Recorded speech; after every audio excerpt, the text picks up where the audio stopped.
So we're back for another VGC guide, and this time we are looking at Scizor and also Scyther, because Scyther actually does have a tiny bit of a niche. So it feels a bit criminal putting Scizor in the B tier, because it's actually even stronger than it was before, because now you can Terra Steel Bullet Punch, and it's even stronger. The only awkward thing is, you'd want to be bullet punching fairies, and then fairies suddenly turn into a fire type, and then you're no longer super effective, and you're just not effective at your job anymore. So Terrestrialization is a little bit of a double-edged blade for Scizor, because now your bullet punches are stronger, but then the things you want to bullet punch now resist your bullet punch. So it is a bit awkward, and it's a weird position for Scizor, because it's still a very good Pokemon, for sure. Spamming bullet punches is a good thing. Like Technician boosted bullet punch with the Choice Band is going to hit hard. If you're hitting neutrally, then it's going to do a huge chunk of damage to the opposing side at priority, which is really nice. But Terrestrialization defensively is hurting Scizor a lot. So I think the B is reasonable for it.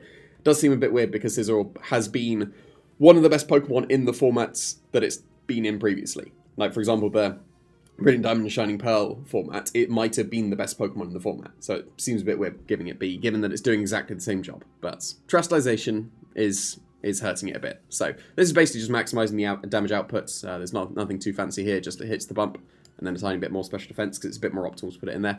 The coverage, you get close combat now over superpower, which is quite nice. So you don't have to drop your attack as you're attacking. That is quite nice. U-turn is just some pivoting action out, so you're reasonably slow, so you'll get quite a slow U-turn out, and it'll do a chunk as you switch out. You could have Iron Head somewhere on this banded set, so that you have a option of a steel attack without priority, in case there's like Psychic Terrain and you want to hit with steel. But Fury Cutter is an underlooked move on Scizor, on Choice Band. I think it should only ever be on Choice Band. But Fury Cutter, the very first hit, gets the Technician boost, so it's still 60 base power.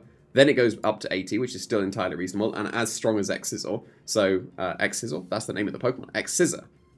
X-Scissor. Where is X-Scissor? There it is. So, the very first hit of Fury Cutter is a tiny bit weaker than X-Scissor. Then the second hit would be as strong, and then the third hit is super powerful. 160 base. So if your Scizor is stuck on the field with a Choice Band, you just want to be spamming moves because you're banded into some move, Fury Cutter is a good choice. Because if they let you get a couple of Fury Cutters off, suddenly the next one is going to KO something, for sure. And Scizor has the typing that it could just sit on the field. Maybe not quite the bulk. You could drop some attack to bulk it out even further if your strategy is going to focus more on the Fury Cutter. But generally, you want to just be spamming the strongest bullet punches that you can. So Fury Cutter is a nice alternative on the Choice Band.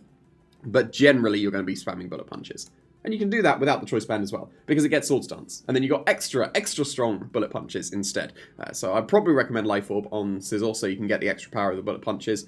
You can use other items as well if the Life Orb is taken. But Life Orb will let you do the job that Scizor needs to do the best it can, because you want to be doing as much damage with your Steel-type Terra bullet punches. So Life Orb does that when you aren't locked in with Choice Band. So you get the coverage of close combat. I wouldn't recommend just having Bug and Steel. That's not very good coverage. Fighting and Steel is very good coverage. So when you're spamming bullet punches, you generally want to be going for close combats into the other things. Just be aware that Goldengo completely walls this. It completely walls this as well. That's another minus for Scizor, actually, that probably justifies it being in B rather than A. But yeah, this is still an entirely viable moveset that Scizor has run previously. Not necessarily with Life Orb. There's loads of other items. I'm not going to go through them all. I just think the Life Orb's probably the better one. But this is a set that's been moved on, set that's been used on Scizor for quite a while, with like Superpower over Close Combat, or Knockoff over Close Combat, or X-Scissor / Bug Bite over Close Combat. So this is still viable. It's maybe not as good as it once was in this format because of Terrestrialization, but it's still entirely reasonable. Also, Scyther is a Pokemon. Because it is not fully evolved, it gets Eviolite, and it outspeeds Garchomp. So that means it's reasonably bulky, like that's effectively 150 in the defenses, which is very respectable bulk. And it outspeeds Garchomp, so you can Tailwind before it. That's actually not terrible, because it's got reasonable support as well. You can just spam Struggle Bug, because you're pretty fast. It's not too bad at all. That should be Technician. So I was going to say it's Technician boosted, Struggle Bug, Aerial Ace and Feint. Forgot to change Technician. Definitely not Swarm, Technician. So all three of those moves get Technician boosted. So you're getting extra strong Struggle Bugs. That doesn't really matter, but you get Aerial Ace as your coverage. That's going to be your best bet because it's going to be Technician boosted. It's better than Wing Attack because it can't miss, and Wing Attack just has no secondary thing, so you might as well be Aerial Ace.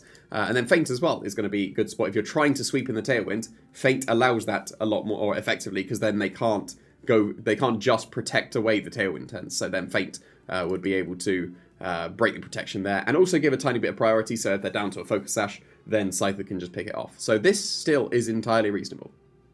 May not be the greatest Tailwind setter, but it's pretty bulky and outspeeds Garchomp. And not many Tailwind setters do that. So that's actually a huge niche for Scyther.